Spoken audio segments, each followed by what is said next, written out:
코로나19 관련 최신 뉴스들 또 팩트 체크해보는 시간 가져볼게요. 네. 첫 번째는요. 먹는 코로나 치료제 연내 출시, 백신 꼭 맞아야 할까요? 일단은 먹는 치료제가 나온다니까 반가운 소식이네요.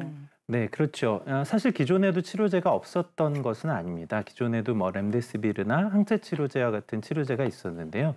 이 치료제들은 주사로 맞는 치료제였었고 이제 먹는 형태의 약이 나온 거죠.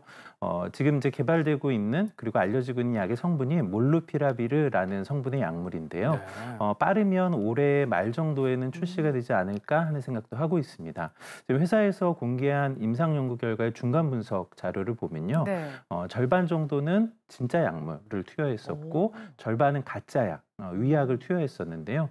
투여하고 나서 5일간 약물을 복용하게 하고 한 달 후에 어떻게 경과가 진행됐는지를 봤더니 진짜 약을 투여했었던 군에 있어서는 입원할 수준으로 진행했었던 사람이 약 7.3% 정도였었고요.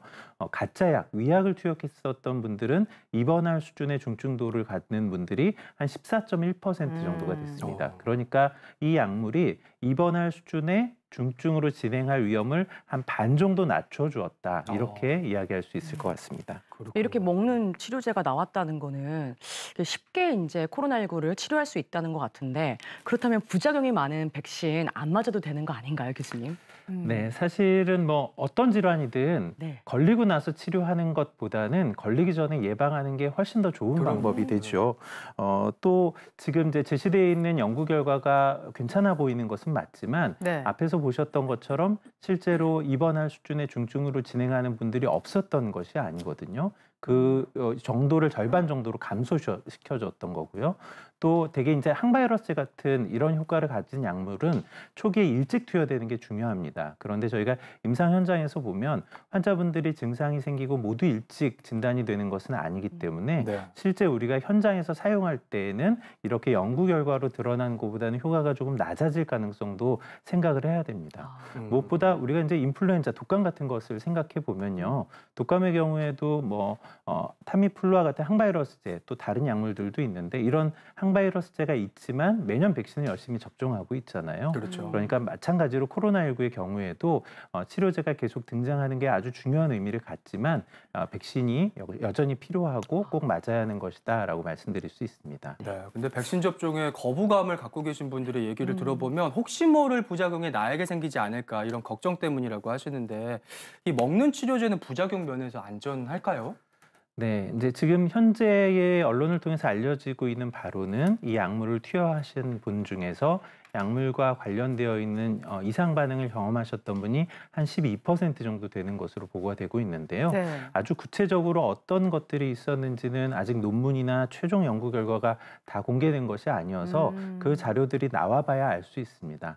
다만 이제 일반적으로 질병을 갖고 있는 사람을 대상으로 하는 치료제라고 하면 네. 건강한 사람을 대상으로 하는 백신보다는 조금 더 높은 수준의 부작용이 있다고 하더라도 그걸 받아들일 수 있게 되거든요. 그래서 그런 점을 좀 고려해야 될 것 같고요. 또 한 가지는 이제 약물의 가격 때문에 조금 논란이 있는데요. 네. 지금 미국에서는 한 사람당 투여되는 약물의 가격이 약 $700, 그러니까 우리나라 돈으로 한 83만 원 정도로 책정이 되고 있다고 그래요. 이게 뭐 국가마다 좀 다를 수 있다고는 하는데 네. 실제로 인플루엔자, 독감에 대한 항바이러스제보다 훨씬 더 가격이 높고요. 또 이제 막 임상시험을 끝내 있는 상태이기 때문에 초기에는 생산할 수 있는 양의 한계가 좀 있을 거라 각 국가에서 확보할 수 있는 양도 좀 제한적일 수 있다. 이런 점도 고려를 좀 해야 됩니다. 네, 일단은 입원율, 사망률을 낮출 수 있다고 하니까 다행이기는 합니다만 그래도 중요한 것은 예방이니까 네. 방역 수칙을 더 잘 지켜야겠고요.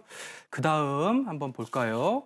한 달간 전국 203명이 사망, 11월 위드 코로나 가능한가? 저희가 확진자 수만 좀 많이 셌었는데 사망자 수가 이렇게 많이 늘어났네요. 네, 그렇죠. 이제 매일 발생하는 환자분이 많으니까 그중에서 사망하시는 분이 계속 발생할 수밖에 없고요. 지금 집계돼 있는 자료를 보면 지난 한 달간 서울시에서 사망하신 분이 약 107명 정도가 되고요. 전국적으로 사망하셨던 분이 200여 분이 넘는 것으로 되어 있습니다. 이게 하루로 치면 전국적으로는 한 6.5명, 서울에서는 한 2.3명 정도가 사망하신 셈이거든요. 그래도 그나마 좀 다행이라고 할 수 있는 건 이전에 비해서 발생한 환자 수 대비 사망하시는 분의 비율이 줄어들고 있다. 이런 점은 그나마 좀 다행이라고 말씀드릴 수 있습니다. 11월에 이제 위드 코로나가 이제 진행된다고 하잖아요. 근데 그렇게 되면 코로나가 더 확진자가 더 많이 생긴다거나 또 사망자 수가 좀 늘지 않을까 걱정이 되거든요, 교수님. 네, 그렇죠. 네. 치명률이 그러니까 발생하신 환자분들 중에서 사망하시는 분들의 비율이 좀 줄어든 것은 맞지만 네. 절대적인 환자 숫자가 늘어난다면 그중에서 사망에 이르게 되시는 분들도 늘어날 가능성이 얼마든지 있습니다. 다만 우리가 지금 굉장히 오랜 기간 코로나19를 견뎌오고 있는 상황이거든요. 또 이렇게 계속 정책적으로 강한 거리두기와 같은 정책을 유지하는 게 현실적으로는 어렵기 때문에 조금씩 이런 단계를 좀 완화하고 일상으로 회복하기 위한 길을 갈 수밖에 없는 거죠. 다만 이 과정 중에 환자가 늘어날 가능성이 얼마든지 있으니까 이런 위험, 또 사망자가 늘어날 위험을 최대한 낮추기 위해서 마스크 착용이나 이런 개인의 방역 수칙 같은 게 계속 좀 잘 유지가 될 필요가 있고 백신 접종도 잘 되어야 하고요. 무엇보다 환자가 늘어날 가능성이 있으니까 의료 체계가 이걸 잘 감당할 수 있도록 준비를 좀 잘해야 됩니다. 그러니까요. 정말 모두가 바라는 게 일상 회복이지만 피해를 최소화하는 선에서 좀 연착륙했으면 좋겠다라는 게 저희 바람이고요. 그다음 팩트체크 이어가 볼게요. 위드 코로나 관문 재택 치료 늘린다. 그러니까요. 아직도 이제 재택 치료 하는 사람들이 있긴 있는데 많지는 않은 걸로 알고 있거든요. 네, 그렇죠. 지금도 이미 재택 치료가 일부 적용이 되고 있고요. 조금 더 세부적인 사항을 중앙사고본부에서 아마 조만간 지침으로 아마 좀 발표를 하지 않을까 생각을 하고 있는데요. 이 중대본에 발표한 내용을 보면 5일을 기준으로 하루에 신규 확진 환자 중에서 수도권에서 약 335명, 비수도권에서 한 4명, 그리고 누적된 숫자로 보면요. 10월 7일을 기준으로 2,900명이 넘는 분이 현재 재택 치료를 받고 계신 상황입니다. 앞서 말씀드렸던 것처럼 우리가 단계적인 일상 회복이라는 그 과정을 밟게 되면 환자 수가 늘어날 가능성이 있기 때문에 이를 잘 대응하기 위한 안이 반드시 필요하고요. 그러한 측면에 있어서 재택 치료와 같은 것들도 잘 준비가 되어서 적용되는 것이 중요할 것 같습니다. 저는 재택 치료 좀 처음 들어보는데 또 많은 분들이 또 생소하실 수 있을 것 같아서 어떤 분들이 재택 치료를 받을 수 있는 건가요, 교수님? 네, 이제 생활치료센터에 대해서는 얘기 많이 들어보셨죠. 증상이 거의 없거나 경하신 분들이 그 안에 들어가셔서 이제 균이 바이러스가 더 이상 나오지 않을 때까지 이제 건강관리도 받으시고 치료도 받으시는 곳인데요. 문제는 환자가 많아지게 되면은 생활치료센터에서 수용할 수 있는 그 환자 수의 한계가 생기게 됩니다. 그걸 대비하기 위해서 마련한 것이 재택 치료인데요. 사실 지금 뭐 생소하다고 얘기는 하시지만 지금도 집에 있는 아동이 확진이 됐어요. 그러면 이 아동 혼자서 생활치료센터를 보낼 수가 없잖아요. 그런 경우라던가 아동을 돌보는 보호자가 확진이 된 경우에는 지금도 재택 치료를 하고 있습니다. 그래요? 그렇다고 해서 모든 분들이 또 재택 치료의 대상이 될 수는 없고요.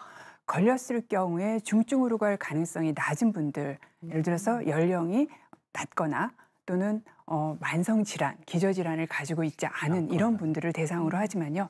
아직은 정확하게 어떤 분의 경우에 재택치료를 한다라는 지침은 발표되고 있지 않은 상황입니다. 그러니까 말 그대로 재택치료라고 하는 것이 무증상이나 경증 환자들이 집에서 스스로 이제 회복을 해 나가는 건데 자칫 그러다가 증상이 더 악화되지는 않을까 이런 걱정이 또 되더라고요, 교수님. 이제 많은 분들이 그런 걱정을 하시는데 사실 기우는 아닌 것이 올해 생활치료센터에 입소하신 분들이 12만 명 정도 되시는데요.